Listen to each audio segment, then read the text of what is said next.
اللهم صل على سيدنا محمد وعلى آله وأهل بيته وصحبه وبارك وسلم.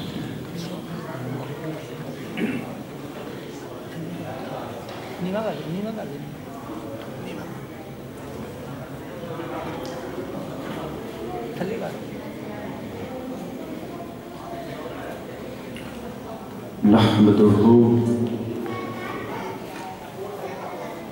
ونصلي ونسلم على سيدنا ومولانا محمد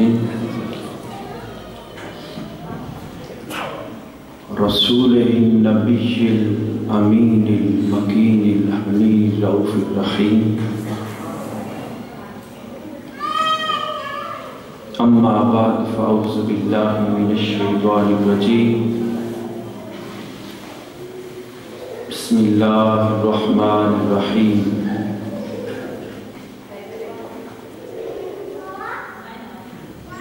وَلِلَّهِ الْمَثَلُ الْأَعْلَى.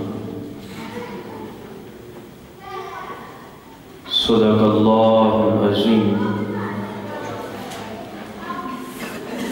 نہایت ہی واجب الاحترام محترم مقام عزت مآب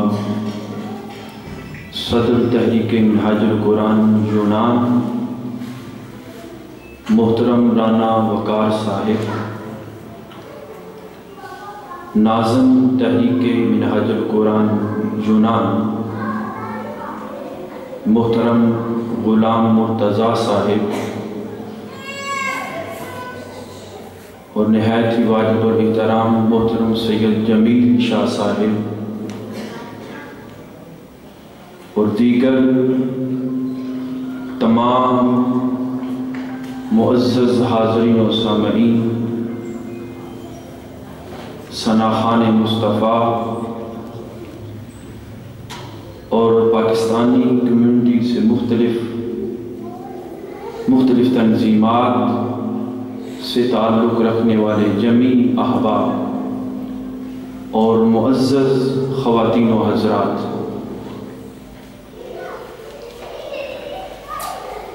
اللہ رب العزت کا شکر ہے جس نے ہمیں اپنا بندہ بنایا اور نبی مکرم صلی اللہ تعالی علیہ وآلہ وسلم کی نسبت غلامی کا شرف عطا فرمایا، اور آج کی اس مبارک مجلس میں، اس روح پرور مجلس میں، اس ایمان افروز جشن عید میلاد النبی صلی اللہ علیہ وآلہ وسلم سے معنون اس سجی مجلس میں ہم سب کو شرکت کرنے کی توفیق عطا فرمائے۔ ابھی مجھ سے پہلے آخری جو ثناخواں محترم، کیا نام ہے ان کا، محترم سجاد قادری صاحب، پنجابی میں آپ کو نعت رسول مقبول صلی اللہ علیہ وسلم سنا رہے تھے، اور ان کی نعت کا جو آغاز تھا وہ شعر کے ساتھ تھا، ذرا بولے پہلا شعر کیا پڑھا؟ اونچیاں نشانہ سرکار۔ موضوع میں نے کچھ اور بنایا تھا، یہ نوٹس بھی، یہ احادیث کی کتب بھی رکھی، مطالعہ بھی کیا، تو ان کے اس شعر کو میں نے آج اس مرکزی میلاد مصطفیٰ کا موضوع بنا لیا۔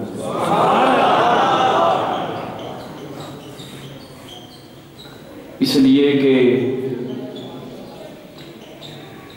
ہر شان جو بھی اونچی شان ہے، ہر شان کی انتہا جہاں پر جس مقام پر ہوتی ہے، وہاں سے تاجدار کائنات صلی اللہ علیہ وآلہ وسلم کی شان کی ابتدا ہوتی ہے۔ اس لیے میں نے اسی جملے کو اس شعر کے اس پہلے حصے کو آج کے لیے موضوع بنا لیا ہے۔ تو اس لیے چونکہ یہ نعت کا جو شعر ہے یہ تاجدار کائنات صلی اللہ علیہ وسلم کی بارگاہ بے کس پناہ میں اور بارگاہ عالیہ میں یہ ہدیہ تبریک ہے ہر اس عاشق کی طرف سے، ہر اس محبت کرنے والے کی طرف سے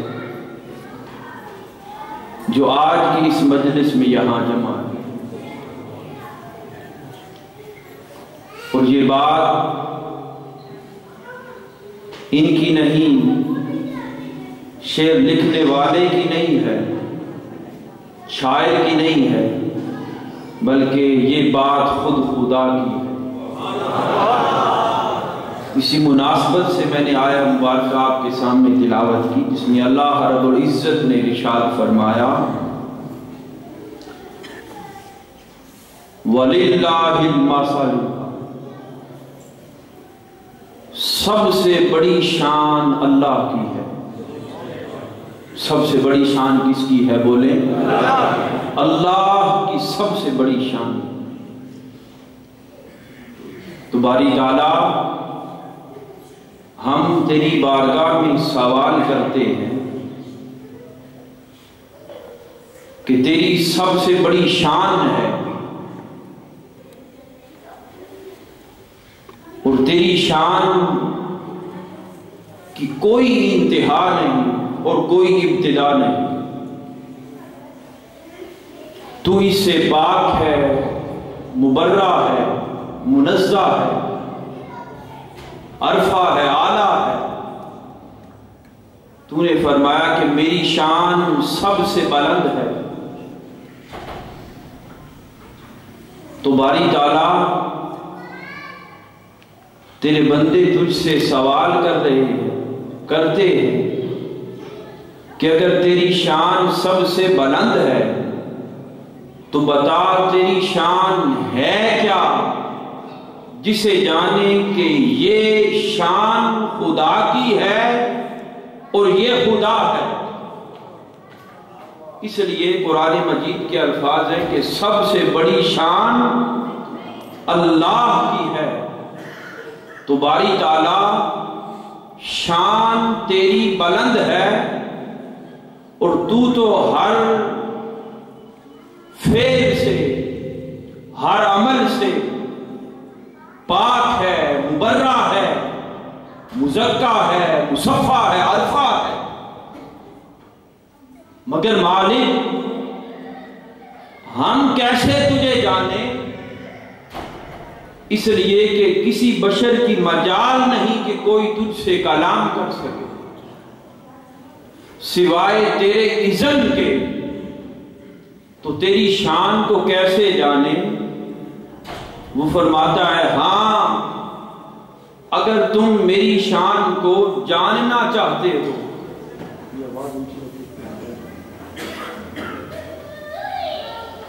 اگر تم میری شان کو جاننا چاہتے ہو، سمجھنا چاہتے ہو کہ تمہیں خبر ہو جائے میری بڑی شانیں ہیں اور ہر شان میری توحید کی گواہی دیتی ہے۔ بڑی شانوں کو میں نے وجود عطا کیے، بڑی شانوں کا میں نے اظہار کیا ہے۔ یہ ساری کائنات ہست و بود میری شانوں کی گواہی دیتی ہے، اس لیے کہ میرے جلوے میری شان کے اظہار کے ساتھ کچھ ظاہر ہیں، کچھ پنہاں ہیں۔ اگر تم دیکھنا چاہتے ہو دیکھو، چار دنگ عالم کے اندر ساری کائنات میں بکھرے ہوئے میرے جلوے میری شان کو بلند کر رہے ہیں، میری عظمت کی گواہی دے رہے ہیں۔ تو باری تعالیٰ گواہی تو دے رہے ہیں۔ اگر ہم سمندروں کی طغیانی کو دیکھتے ہیں تو وہاں بھی پنہانیوں کو دیکھتے ہیں تو وہاں بھی تیرے جلوے ہیں۔ اگر اے بار الہ آسمانوں کی بلندیوں کو دیکھتے ہیں وہاں بھی تیرے حسن کے شاہکار ہیں، مگر باری تعالیٰ ہر طرف تیری شانیں بلند ہیں، بکھری ہوئی ہیں۔ کوئی ایسا وجود دکھا دے، کسی ایسی ہستی کی خبر دے دے کہ جس ہستی میں تیری گلشانوں کا اجتماع ہو، گلشانوں کا ظہور مجتمع ہو، اور اس شان میں تیری سب سے اعلیٰ شان متمکن ہو، مترفع ہو، اعلیٰ ہو، عرفہ ہو، تو وہ فرماتا ہے وَلِلَّهِ الْمَثَلُ الْأَعْلَىٰ۔ اگر میری شان جو سب سے بلند ہے اسے دیکھنا چاہو تو وہ ایک بیگر ہے، جس بیگر کا نام محمد رکھا ہے اور آمنہ کی گود میں اتارا ہے۔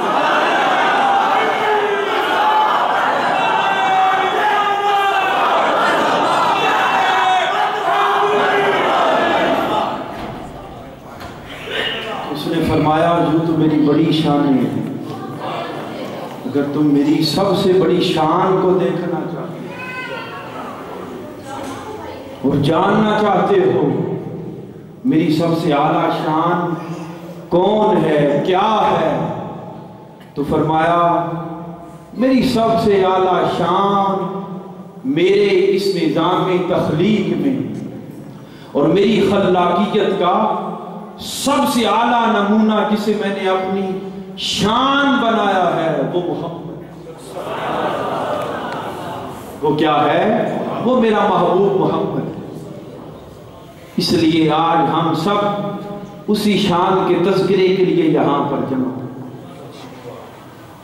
اس لیے کہ اونچی شان سرکار کی ہے، ہم اور آپ نہیں تذکرہ کر رہے۔ جب سے یہ کائنات بنی ہے، جب سے بنی ہے یہ کائنات، تب سے محمد کی شانیں بلند ہوتی جا رہی ہیں اور محمد کی شانوں کا ذکر ہو رہا ہے، محمد کی شانوں کا ورد ہو رہا ہے، محمد کی شانوں کا تذکرہ ہو رہا ہے، محمد کی شانوں کا چرچا ہو رہا ہے۔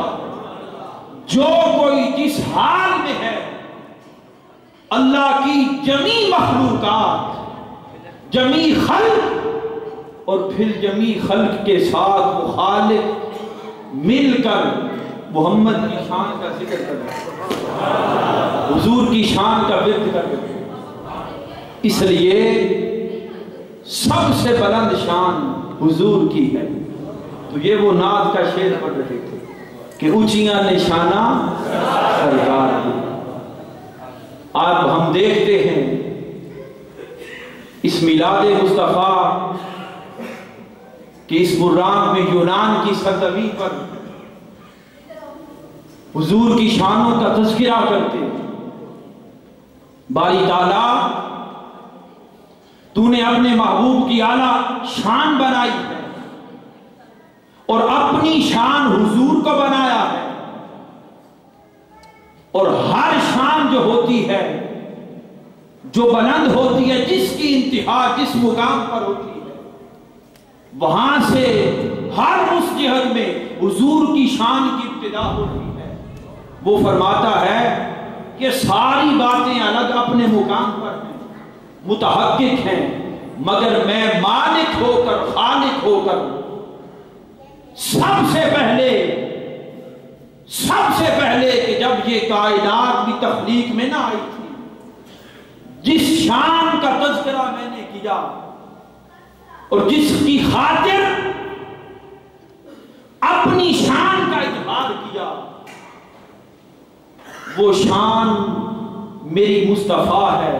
آقا علیہ السلام نے فرمایا، اللہ رب العزت نے فرمایا، حدیث قدسی ہے کہ کنت کنزا مخفیا فاحببت۔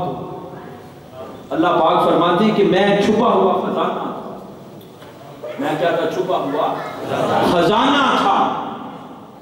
فاحببت،